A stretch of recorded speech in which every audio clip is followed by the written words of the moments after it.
Mora kokoa amin'ny olona ny manome tsiny na dia tsy mahafantatra ny anton-javatra sy ny antony nanosika anao zavatra ray akory aza.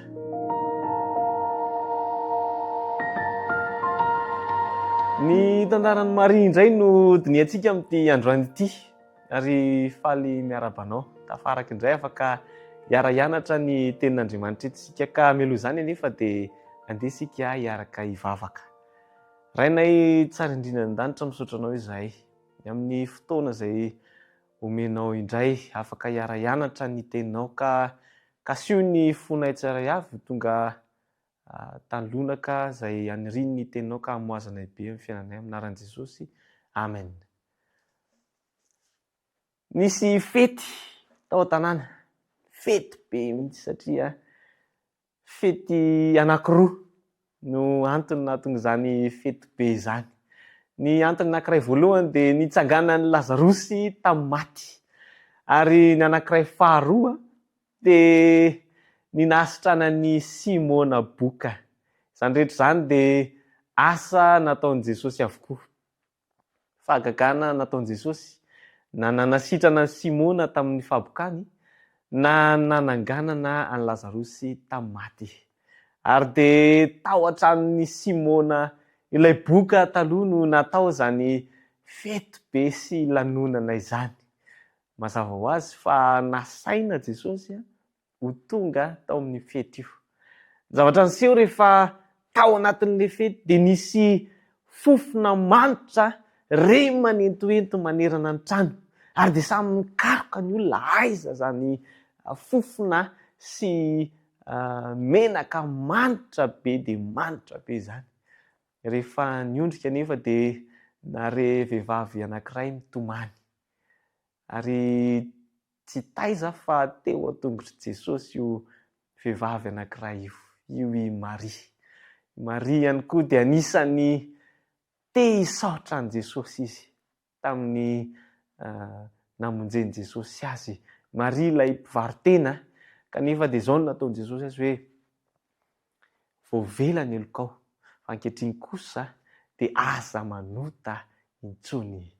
Te hisaotra an'i Jesosy manokana i Maria tamin'io fotoana io ary dia tsy nitsahatra izy namafy fa ny tongotr'i Jesosy tamin'ny volondohany.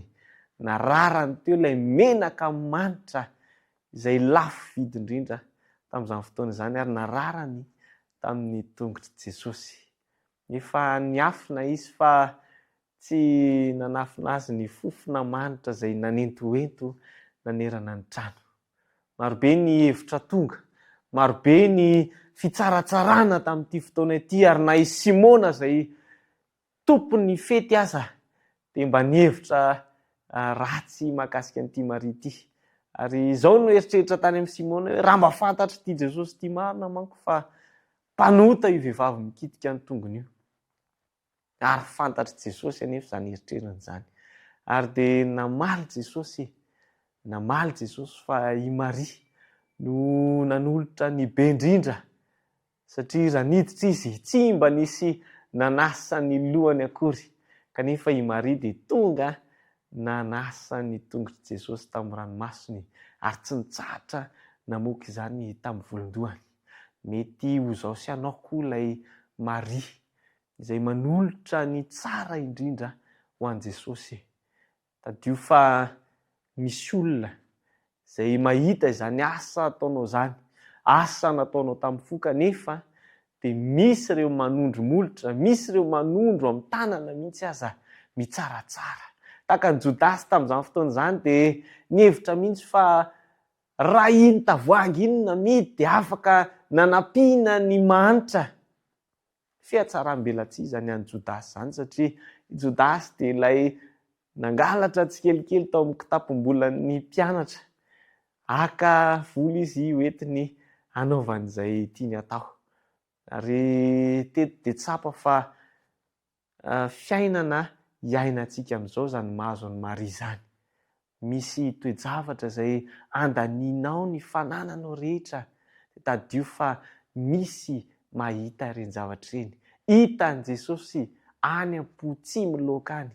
Andriamanitra mahita ny any am-ponao rehetrarehetra any fa azakivy fa i Jesosy dia eo foana manatsotra ny tanany ary misakambina anao mihitsy aza hitsodrano anao ihany koa izy ahazo fandresena manoloana ireo mety fanenjehana sy fitsaratsarana ataon'ny olona amin'ireny asa fanompoana sy asa soa ataonao amin'ny fiarahamonina sy eo an'Andriamanitra reny. Andriamanitra ny hitahy anao indray amin'ity fotoana ity ary izy hampahery anao sy hanampy anao amin'izay hiantsoroana rehetra mba hahita fandresena indray. Andehantsika hivavaka.